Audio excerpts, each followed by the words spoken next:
উৎসবের আমেজ দীঘায় বুধবার উদ্বোধন হতে চলেছে জগন্নাথ মন্দিরের। তার আগেই সোমবার বেলা 12টা নাগাদ দীঘায় পৌঁছালেন মুখ্যমন্ত্রী মমতা বন্দ্যোপাধ্যায়। খতিয়ে দেখলেন যাবতীয় প্রস্তুতি।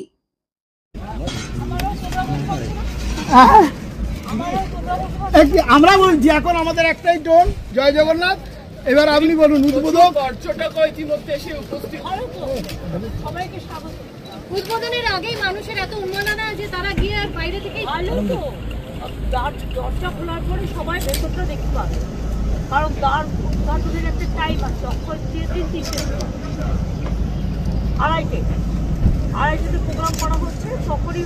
আর তার আগে কালকে থেকে যজ্ঞ হচ্ছে, 7 দিন ধরে যজ্ঞ চলছে নানা রকম যে সমস্ত সিস্টেম।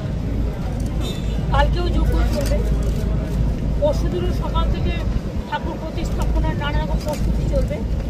দ্বারোদ্ঘাটন হবে 2:30 থেকে 3টের মধ্যে, তারপরে ইনাগুরেশন প্রোগ্রাম হবে, ইনাগুরেশন করে দ্বারোদ্ঘাটন, তারপরে ইনাগুরেশনের প্রোগ্রাম।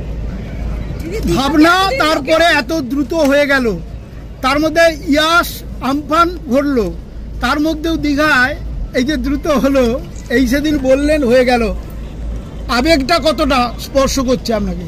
এটা সমুদ্র এবং সমুদ্রের মধ্যেই তো আমাদের বাংলার সবচেয়ে বড় শান্তির প্রতীক নামধাম, যেটা শান্তি চৈতন্যদেব কত বছর আগে তিনি এই মন্ত্র নিয়ে তিনি পরের দিন পুরীতে ছিলেন এবং তিনি তার মুখে কথাটা বেরিয়েছিল, নয়ন কতভাবে জগন্নাথ। দীঘায় যেহেতু একটা সমুদ্র আছে এবং সমুদ্রে লোকে বেড়াতে আসে, এখানে একটা তীর্থস্থান বলে পর্যটকদের আকৃষ্ট করে।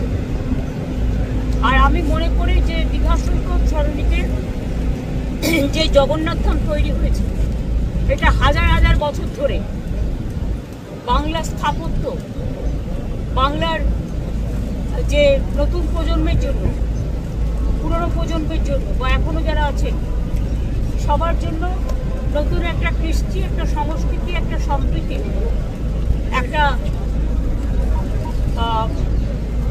মিলিত হওয়ার,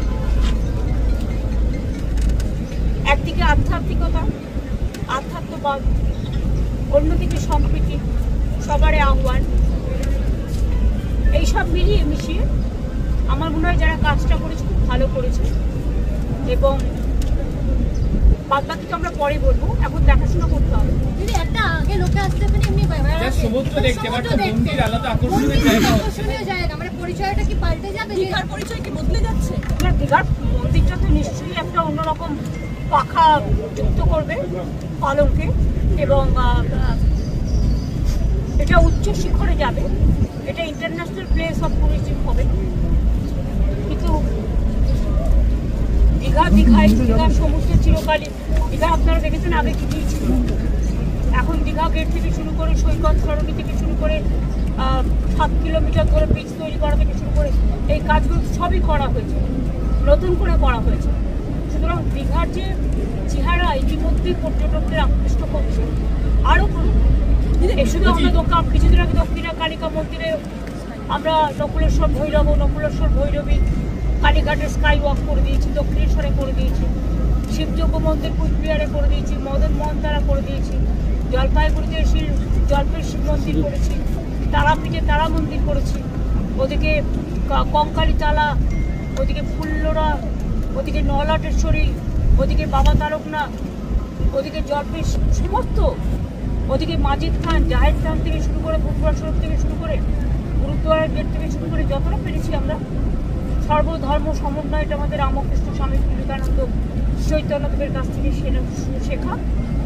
আমরা চেষ্টা করছি সেই ধারাটাকে বজায় রাখতে। ট্রেন বাতিলটা বলবেন, ট্রেন বাতিলটা বিদেশিরাও প্রচুর আসবে। হ্যাঁ,